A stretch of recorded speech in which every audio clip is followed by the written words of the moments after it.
My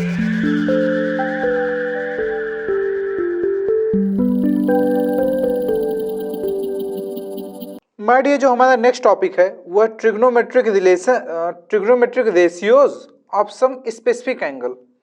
देखो, trigonometric ratio क्या था बेटा? मैं अगर आपको थोड़ा सा यहाँ रिकॉल कराऊं तो मैंने क्या बताया था कि ये अगर कोई क्या है, राइट एंगल ट्रायंगल है, कैसे पी क्यू आर, और ये कोई एंगल है बेटा अल्फा, तो ये एंगल देखो चल कहां से रहा है, ये एंगल जो है एक्यूट एंगल होगा। कैसे होगा? Acute angle. मतलब अगर मैं ये जो आपका हाइपोटेन्यूज है, मैं इसको धीरे धीरे ऐसे स्लोली स्लोली करके ऐसे नीचे लेके आता हूँ, तो क्या ये इसके बराबर हो जाएगा? मैं धीरे धीरे फिर इसको ऐसे उठाता जाता हूँ तो अल्फा की वैल्यू इंक्रीज होती जा रही, इंक्रीज होती जा रही, इंक्रीज होती जा रही। ठीक है, तो अल्फा की किसी भी वैल्यू के लिए आप ट्रिग्नोमेट्रिक रेशियो लिख सकते हो। लेकिन यहाँ क्या बोल रहा है कि ऑफ सम स्पेसिफिक एंगल। अब वो स्पेसिफिक एंगल्स क्या है, मैं वो पहले लिख देता हूं। स्पेसिफिक एंगल्स है बेटा 0 degree, 30 degree, 45 degree, 60 degree, 90 degree. ये बेटा कुछ स्पेसिफिक एंगल्स हैं। इसे हम स्पेसिफिक क्यों कह रहे हैं? क्योंकि मैक्सिमम केसेस में ये देखा गया कि जितने क्वेश्चंस बन रहे हैं या फिर जो प्रैक्टिकल लाइफ में यूज हैं, काफी हद तक इन्हीं एंगल्स पे डिपेंडेंट है या इनके आगे पीछे ही आपके क्वेश्चंस चलते हैं। ओके,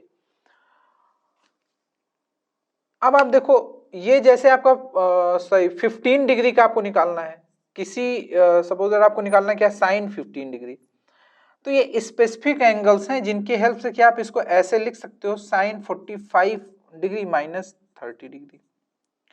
तो with the help of these specific angles आप अदर एंगल्स के फॉर्म में कन्वर्ट कर सकते हो। अब देखो कि इनकी कुछ वैल्यूज हैं जो आपको टिप्स पे रटी होनी चाहिए। इनका डेरिवेशन कहीं नहीं पूछा जाता, आपसे एग्जाम में ये नहीं पूछा जाएगा कि साइन 30 डिग्री की आप क्या बताओ, हमें वैल्यू बताओ। ओके, ये कभी नहीं पूछा जाएगा। तो हम ऐसा करते हैं कि किसी एक एंगल की हम आपको वैल्यू निकाल के बता देते हैं ताकि आप थोड़ा कंफर्टेबल भी फील करो और इजीली आपसे क्वेश्चन सॉल्व भी हो जाए। अब देखो, आप इसके बाद मैं क्या करता हूं, पहले एक राइट एंगल ट्रायंगल का फॉर्मेशन करता हूं।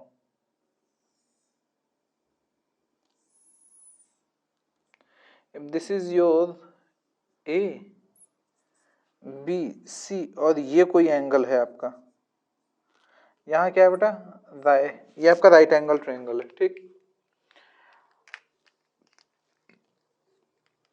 देखो अगर ये राइट एंगल ट्रायंगल है, ठीक, और मैं ये कह रहा हूं कि मैं किस स्पेसिफिक एंगल की बात कर रहा हूं अभी,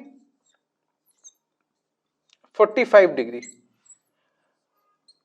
45 डिग्री वाले एंगल के करेस्पॉन्डिंग मैं बातें करने जा रहा हूं। अगर बेटा ये एंगल बी है तो क्या आपको लगता है इनके इंटीरियर एंगल्स का समेशन 180 डिग्री और ये 45 डिग्री होगा? क्योंकि हम किसकी, इसकी बात कर रहे हैं। जब ये 45 डिग्री होगा तो बेटा क्या ये भी 45 डिग्री होगा? क्या आप मुझे ये बता सकते हो, आपने ट्रायंगल्स की प्रॉपर्टी पढ़ रखी है क्लास 9 में, कि जो भी आपके एंगल्स इक्वल हैं उनके सामने की साइड कैसे होती हैं, इक्वल हो जाती हैं। इसका मतलब ये साइड और ये साइड भी इक्वल होगा। मैं अगर इसको ए लेंथ ए यूनिट देता हूं तो इसको भी मैं ए यूनिट दूंगा। With the help of Pythagoras this square plus this square is equal to this square, तो मैं इसको क्या लिख सकता हूं, under root 2 times of A. जैसा कि आपको पता है कि साइन सी, मैं साइन सी लिख रहा हूं बेटा, वो साइन सी आपका क्या है, 45 डिग्री। सी की वैल्यू कितनी, 45 डिग्री। साइन सी आपका होता क्या है, जो भी आपका क्या है, परपेंडिकुलर डिवाइडेड बाय हाइपोटेन्यूज, तो क्या हो जाएगा बेटा, this is a by root 2 times of a. तो क्या हो जाएगा, ए कैंसिल हो जाएगा, ये क्या आ जाएगा बेटा, 1 by root 2 times of A, root 2 time 1 by under root 2। ऐसे ही अगर बेटा मैं कॉस लिखता हूं किसके करेस्पॉन्डिंग, 45 डिग्री, क्योंकि हम किसके बारे में बात कर रहे हैं, स्पेसिफिक एंगल, और वो कैसा है आपका 45 डिग्री। तो ये क्या होता है आपका बेस बाई हाइपोटेन्यूज, तो दिस इज बेस क्या है आपका ए, और हाइपोटेन्यूज क्या √2 टाइम्स ऑफ है, तो बेटा ये कट जाएगा, ये क्या हो जाएगा 1/√2। ऐसे ही मैं अगर निकालूं क्या tan 45 डिग्री, तो tan 45 डिग्री किस एंगल के करस्पॉन्डिंग हम इसकी बात कर रहे हैं, तो tan में क्या लिखते हो आप बेटा, जो भी आपका परपेंडिकुलर बाई बेस, तो ये क्या हो जाएगा परपेंडिकुलर इज ए, और आपका जो बेस है बेटा वो भी क्या है ए, तो ये कट जाएगा, ये क्या हो जाएगा आपका 1। तो यहां से क्या आपको पता चल रहा है कि corresponding to your specific angle 45 degree, क्या मैंने साइन का वैल्यू निकाल लिया, this will come 1/√2, 1/√2 and 1, corresponding sine cos and tan 45 degree. अब क्या है कि ये मैंने किसके बारे में निकाल के बता दिया बेटा आपको 45 डिग्री, ऐसे ही आप किसके निकालोगे 30 डिग्री, 60 डिग्री, 90 डिग्री, 0 डिग्री। मैं फिर स्पेसिफिक करना चाह रहा हूं कि ये जो मैंने निकाल के आपको बताया है, क्वेश्चन में ये निकालने के लिए नहीं आएगा, क्वेश्चन में प्रूव करने के लिए नहीं आएगा कि बताओ corresponding to specific angle of 30 degree sine value कितना होता है, ये नहीं आएगा, ठीक है। तो मैंने जस्ट एक प्रूफ आपको दिया है ताकि आपकी अंडरस्टैंडिंग का लेवल थोड़ा बढ़ जाए और आप चीजें समझ पाओ। अब इसके बाद मैं क्या करूंगा, मैं डायरेक्ट क्या करूंगा, वैल्यूज लिखूंगा और वो आपको मेमोराइज करना पड़ेगा।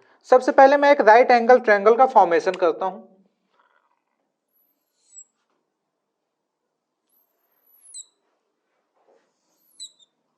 This is your vertex A, this is your B, this is your C, this is your 90 degree and this is your angle। अब आप एक चीज ये देखो, जब मैंने कहा कि स्पेसिफिक एंगल, तो मैं उन सब की वैल्यूज लिखूंगा और आपको याद करना पड़ेगा। स्पेसिफिक वैल्यूज क्या है बेटा, 0 डिग्री, 30, 45, 60 एंड 90। तो मैं स्टार्ट करता हूं। अब देखो आप, मैं इधर ट्रिग्नोमेट्रिक रेशियोज की टर्म में लिखूंगा और इधर एंगल। तो देखो मैं एंगल किसके बारे में बात कर रहा हूँ, ए के, ठीक। तो अब देखो मैं सबसे पहले एक टेबल ही ड्रॉ करता हूं।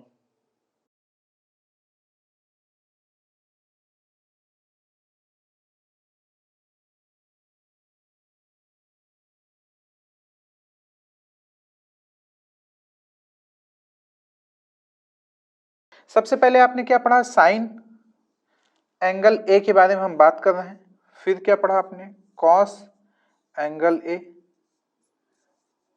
टैन एंगल ए,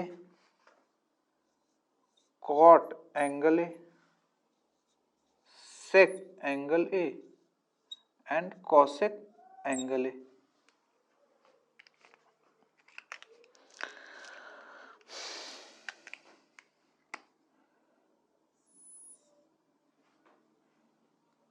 देखो हम किन किन एंगल्स की बात कर रहे हैं, जब एंगल ए क्या होगा बेटा, स्पेसिफिक है 0 डिग्री, फिर क्या होगा 30 डिग्री, फिर क्या है बेटा 45 डिग्री, फिर आपने क्या पढ़ा स्पेसिफिक में 60 डिग्री, फिर आपने क्या पढ़ा बेटा 90 डिग्री।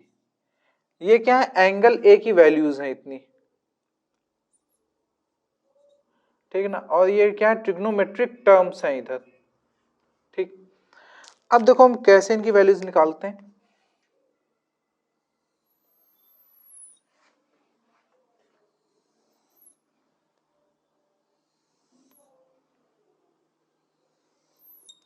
बहुत ही इंपॉर्टेंट टेबल है, किसी भी क्वेश्चन को करने के लिए ये टेबल्स की जो वैल्यूज हैं वो आपको कैसे होते हैं, बिल्कुल टिप्स पे रटी होनी चाहिए।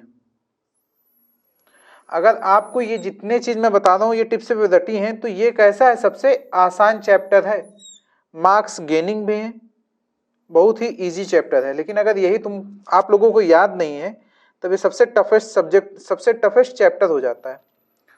और माय डियर, जो ये आप यहाँ एक चैप्टर पढ़ रहे हो ट्रिग्नोमेट्री, ये 11th क्लास में जाके पूरा पूरा एक क्या बन जाता है, बुक ही बन जाता है। उसमें आप ट्रिग्नोमेट्रिक रिलेशंस भी और आगे पढ़ते हो, आइडेंटिटीज भी और आगे पढ़ेंगे, उसमें एक्सपेंशन फॉर्म में, इनवर्स के फॉर्म में आप पढ़ेंगे। लेकिन यहाँ जितना सिलेबस है हम उतना ही पढ़ेंगे। मैंने याद करो, मैंने सबसे पहले आपको 45 डिग्री करेस्पॉन्डिंग वैल्यूज अभी कुछ देर पहले मैंने क्या क्या फाइंड आउट किया था। साइन 45 डिग्री की वैल्यू मैंने क्या 1/√, निकाला था। cos 45 की भी वैल्यू मैंने 1/√, निकाला था। एंड tan ए क्या है 45 डिग्री, 45 डिग्री को मैंने यहाँ कैसे रिप्रेजेंट किया, ए से। तो इसका वैल्यू क्या आपने बेटा 1 निकाला था। अब देखो हमें पता है जो कॉट होता है वो क्या होता है 1/10 है, तो 1/1 क्या हो जाएगा 1। सेक ए क्या होता है 1/cos ए, तो सेक 45 degree means 1/cos 45 degree means 1 this term, तो ये क्या हो जाएगा बेटा दिस विल कम √2। फिर आपको पता है cosec a is equal to 1/sin a, cosec 45 degree means 1/sin 45 degree, sin 45 degree की वैल्यू ये है, तो आपका जो cosec 45 डिग्री की वैल्यू है वो भी हो जाएगा। तो अब आप एक चीज ये ध्यान रखो कि इन दोनों की वैल्यूज कैसी होती हैं, एक जैसी होती हैं। इन दोनों की वैल्यूज एक जैसी हैं और इन दोनों की वैल्यूज एक जैसी हैं। बेटा मैं जैसे जैसे लिखते जा रहा हूं, अगर आप मेरे लिखने के स्टाइल को देखोगे तो आई एम मच श्योर कि 70% डेटा और टेबल आपको मेरे लिखने के एंड तक याद हो जाएंगी, क्योंकि मैं सब चीजें कोरिलेट करते हुए लिख रहा हूं। बेटा मैंने स्टार्टिंग में 45 डिग्री की वैल्यू निकाला था, तो साइन 45 डिग्री कॉस 45 डिग्री की वैल्यू एक होती है, बराबर होता है 1/√2। tan 45 डिग्री कॉट 45 डिग्री इनकी वैल्यू सिमिलर होती है 1, and sec 45 degree cosec 45 degree ये करेस्पॉन्डिंग रेसिप्रोकल होते हैं साइन एंड cosec के, इनकी वैल्यूज होती हैं √2। अब बेटा देखो जो साइन 0 डिग्री होता है इसका वैल्यू 0 होता है, साइन 90 डिग्री का वैल्यू 1 होता है, तो जो साइन 90 डिग्री की वैल्यू है वो क्या हो जाएगा cos 0 डिग्री की वैल्यू, जो आपका साइन 0 डिग्री की वैल्यू है वो क्या हो जाएगी आपकी cos 90 डिग्री की वैल्यू। मतलब क्रॉस प्रोडक्ट, जो 0 में साइन का वैल्यू है वो आपके कॉस में 90 का वैल्यू होगा, जो आपके 90 में साइन का वैल्यू है वो आपके कॉस में 0 का वैल्यू है। ओके अब देखो साइन 30 डिग्री का वैल्यू 1/2 होता है और कॉस 60 डिग्री का वैल्यू क्या होता है आपका 1/2। साइन 60 डिग्री का वैल्यू होता है बेटा √3/2 और cos 30 डिग्री की वैल्यू होता है बेटा √3/2।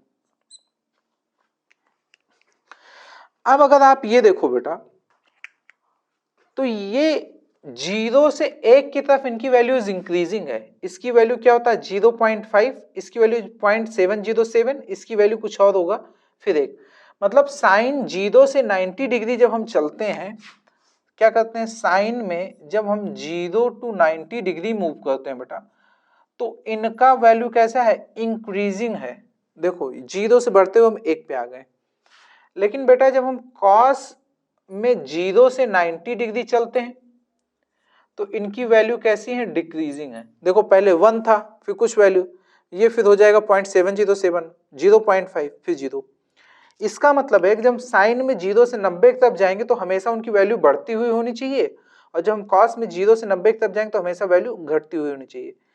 क्या आपको लगता नहीं कि ये बिल्कुल कुछ उल्टे डायरेक्शन में मूव कर रहे हैं, अगर ये बढ़ रहा है तो ये घट रहा है, in the same direction of angle की बात कर रहा हूं मैं। फिर आप देखो आपको ऐसा नहीं लगता कि बिल्कुल उल्टा चल रहा है, साइन 45 डिग्री कॉस 45 डिग्री की वैल्यू तो एक है, लेकिन ये वैल्यू यहां है, ये वैल्यू यहां है, ये वैल्यू यहां पर है, ये वैल्यू यहां पर है।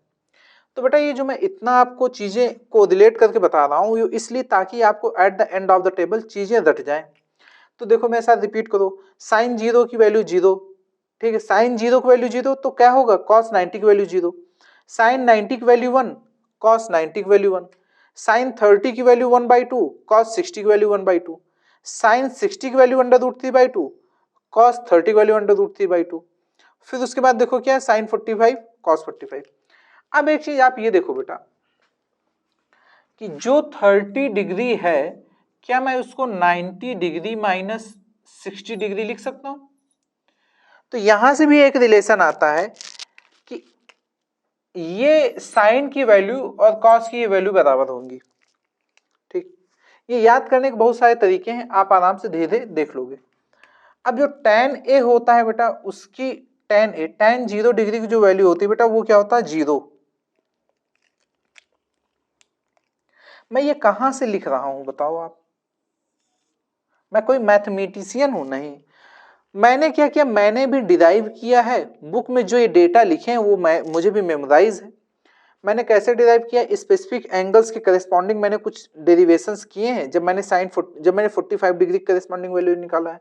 वैसे ही आप 0 डिग्री, 30 डिग्री, 60 डिग्री, 90 डिग्री की करस्पॉन्डिंग वैल्यू निकालोगे और इस टेबल में पुट कर लोगे। तो जब क्वेश्चन आएगा तो क्या आप हर करस्पॉन्डिंग स्पेसिफिक वैल्यू के साथ साथ आप क्या उनके उनका वैल्यू निकालोगे? नहीं, इन टेबल के हेल्प से आप डायरेक्ट क्वेश्चन सॉल्व करोगे। अब देखो बेटा, जो साइन 30 डिग्री होता है ये क्या होता है, 1/√3, और जो साइन 60 डिग्री होता है बेटा ये √3,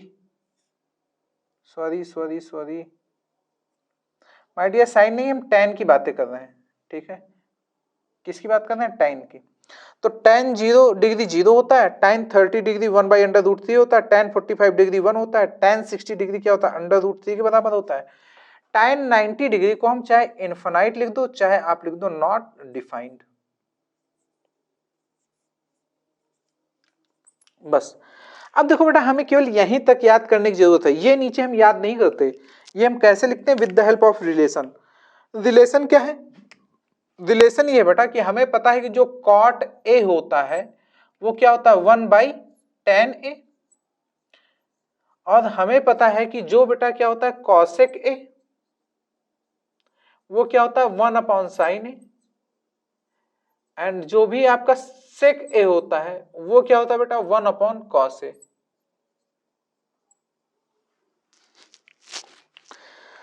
तो इसका मतलब ये है कि हमें कितनी वैल्यूज याद रखनी है? बस साइन कॉस tan की याद रखनी है विद द स्पेसिफिक टर्म के साथ। अगर ये इनके रेसिप्रोकल में है तो क्या cot A 1/tan है, तो 1/0 इनफाइनाइट मीन्स क्या हो जाएगा बेटा, नॉट डिफाइंड।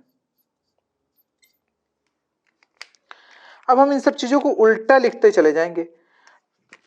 ये इसका रेसिप्रोकल क्या होगा बेटा, इसका हो जाएगा √3, इसका रेसिप्रोकल क्या हो जाएगा 1/√3, और 1/इनफाइनाइट क्या हो जाएगा, 0 हो जाएगा। सेक क्या होता है, cos एक उल्टा, तो 1/1 का उल्टा 1 ही होगा बेटा। इसका उल्टा कर दोगे तो क्या हो जाएगा 2/√3, और इसका उल्टा कर दोगे तो बेटा क्या हो जाएगा 2 हो जाएगा। इसका उल्टा करोगे तो क्या हो जाएगा इनफाइनाइट, मतलब नॉट डिफाइंड। जब आप कॉसेक करोगे तो साइन का उल्टा चलेगा। अब आप देखो, इसका उल्टा करोगे तो क्या हो जाएगा इनफाइनाइट, मतलब नॉट डिफाइंड। इसका उल्टा क्या करोगे 2 हो जाएगा। इसका उल्टा क्या करोगे बेटा, देखो देखो ये भी इसका उल्टा ही है, कॉसेक √2 हम कैसे करते हैं इसका रेसिप्रोकल, तो इसका करोगे तो क्या हो जाएगा 2/√3, और इसका अगर करोगे तो 1। देखो, अगर आपको इन करेस्पॉन्डिंग 6 ट्रिग्नोमेट्रिक टर्म्स के करेस्पॉन्डिंग सभी स्पेसिफिक एंगल्स की वैल्यू याद हो जाए, वेल एंड गुड, उससे अच्छा कुछ नहीं है। मुझे नहीं याद, टू बी वेरी फ्रैंक, मुझे केवल इन्हीं 3 ट्रिग्नोमेट्रिक टर्म्स के करेस्पॉन्डिंग ये वैल्यूज याद हैं, और जब क्वेश्चन में जहां आता है मैं उसको जस्ट 1 करके उसका रेसिप्रोकल आंसर लिख देता हूँ। तो आपको क्या करना है, कोशिश कि कम से कम ये 3 ट्रिग्नोमेट्रिक टर्म्स के करेस्पॉन्डिंग सारी वैल्यूज आपको रटी होनी चाहिए। मैंने क्या बताया, साइन 0 से जब आगे 90 की तरफ बढ़ेंगे तो वैल्यू इंक्रीज होगी, जब कॉस 0 से 90 की तरफ बढ़ते हैं तो वैल्यू डिक्रीज होती है। साइन 0 का वैल्यू 0 होता है, कॉस 90 का वैल्यू 0 होता है, साइन 90 का वैल्यू 1 होता है, कॉस 0 का वैल्यू 1 हो जाएगा। साइन 45 डिग्री कॉस 45 डिग्री की वैल्यू क्या होती है, सिमिलर होती है, तो 1/√2 1/√2 हो जाएगा। जो वैल्यू बेटा साइन 30 डिग्री 1/2 है वो वैल्यू कॉस 60 डिग्री 1/2 होगा। जो वैल्यू साइन 60 डिग्री √3/2 है वही वैल्यू कॉस 30 डिग्री √3/2 होगा। tan में भी क्या होता है, tan में जब हम 0 से 90 डिग्री की तरफ बढ़ते हैं तो उनकी वैल्यूज क्या होते हैं बेटा, इंक्रीज होती चली जाती हैं। tan 0 हमेशा 0 होता है, tan 30 डिग्री 1/√3 होता है, tan 45 डिग्री की वैल्यू 1 होती है, tan 60 डिग्री का वैल्यू 1/√3 हो जाएगा। And okay, wait a minute, I think tan 60 degree की वैल्यू, ये बेटा यहाँ कुछ उल्टा है, नहीं सही है, ठीक है, क्योंकि ये डिक्रीजिंग ऑर्डर में है तो √3 की वैल्यू 1/√3 से बड़ा होता है। तो जो बच्चे कंफ्यूज हो जाएं कि tan 60 √3 था या 1/√3 था, तो उनके लिए हिंट ये है कि जब भी tan में हम 0 से, बेटा इनका ग्राफ बनता है जब आप आगे पढ़ोगे, ठीक है, जब आप आगे पढ़ोगे हायर एजुकेशन 11th क्लास में, तब आप देखोगे कि ये जो वैल्यूज मैंने लिखी हैं ये काफी हद तक इनके ग्राफ से भी निकल के आता है। हम ग्राफ से इनकी पोजीशन देखते हैं, इनकी मतलब आई मीन इनका साइन कन्वेंशन कैसा वो देखते हैं, तो वहां से पता चलता है tan की वैल्यू 0 से जब हम 90 डिग्री की तरफ जाते हैं तो ये इंक्रीजिंग नेचर का है। तो क्या √3 आपका जो बेटा √3 है वो ग्रेटर देन 1/√3 है? तो जिनको कंफ्यूजन हो कि tan 60 में √3 था या 1/√3 था, तो उनके लिए मैं बता दूं कि जब 60 डिग्री से 90 डिग्री तब जाओगे तो उनकी वैल्यू बढ़ेंगी। इसका मतलब √3 का वैल्यू 1/√3 से ज्यादा होता है, सॉरी √3 का वैल्यू जो है वो √3 से 1/√3 का जो वैल्यू होगा वो √3 से ज्यादा होगा। Am I right? करके देख लेते हैं। √2 की वैल्यू क्या होता है बेटा 1.4142 समथिंग, और 1/√2 करोगे तो ये क्या हो जाएगा बेटा, ये हो जाएगा आपका <1। ओके, अगर हम <1 करें, <1 हो जाएगा तो इसका मतलब जो ये 1/√3 ये क्या हो जाएगा, छोटा होगा √3 से। इसका मतलब मैंने यहाँ पे क्या कर दिया है, उल्टा लिख दिया है। ओके, नहीं सही है बेटा, मैं एक्चुअल कॉट देख रहा था, ये बिल्कुल सही लिखा है, ये बिल्कुल सही लिखा है। मैं ये एक्चुअल देख रहा था, जब मैं tan बोल रहा था तो मैं ये देख रहा था। ठीक, देखो tan 0 से 90 डिग्री में क्या है, इंक्रीजिंग नेचर है। 1/√3 का जो वैल्यू है वो 1 से छोटा होगा, 1 का जो वैल्यू वो इससे छोटा होगा, और इसकी वैल्यू जो इससे छोटा होगा। तो जैसे मैं अभी कंफ्यूज हो गया कि tan 60 में क्या होगा, √3 1/√3, तो आप इस कंफ्यूजन को at a point of time पे कैसे सॉल्व करोगे कि tan जब हम 0 से 90 डिग्री तक चलते हैं तो उनकी वैल्यूज कैसे इंक्रीजिंग है, साइन की तरह। जैसे साइन की क्या है, इंक्रीजिंग नेचर है, वैसे tan में भी इंक्रीजिंग है। मतलब जो tan 0 होगा वो क्या है 0, tan 90 क्या होगा इनफाइनाइट, बीच में जो 45 डिग्री है उसकी वैल्यू 1, तो बीच इधर क्या आएगा, इन दोनों के बीच में आएगा बेटा 30 डिग्री, और 45 90 के बीच में आएगा क्या 60 डिग्री। तो tan 30 जो होगा वो 0 से बड़ा 1 से छोटा होगा, तो इसको क्या मैं 1/√3 लिख सकता हूँ। और जो 60 डिग्री है वो क्या है 45 और 90 से बड़ा है, तो इसको क्या मैं √3 लिख सकता हूँ। ठीक है, तो मैंने आपको ये भी बताया कि अगर आपको कहीं कंफ्यूजन हो जाए तो आप उस कंफ्यूजन को कैसे दूर कर सकते हो। वो दूर करने के तरीके ये हैं कि नेचर कैसा है, इंक्रीजिंग और डिक्रीजिंग, और उनकी वैल्यूज कहाँ पे क्या लाई करेंगी। ठीक, तो आपको ये टेबल बिल्कुल टिप्स पे रटा होना चाहिए, और अगर नहीं याद तो कम से कम sin A, cos A and tan A की वैल्यू रटी होनी चाहिए फॉर दीज स्पेसिफिक एंगल्स के लिए, और उनका जस्ट रेसिप्रोकल करके आप cot sec और cosec की वैल्यू लिख दोगे। अब इन सब डेटा के करस्पॉन्डिंग हम अपने कुछ क्वेश्चंस देखेंगे जहां पे आपको ज्यादा बेहतर समझ में आएगा कि इन एंगल्स की वैल्यूज को हम कैसे और किस तरीके से पुट करते हैं।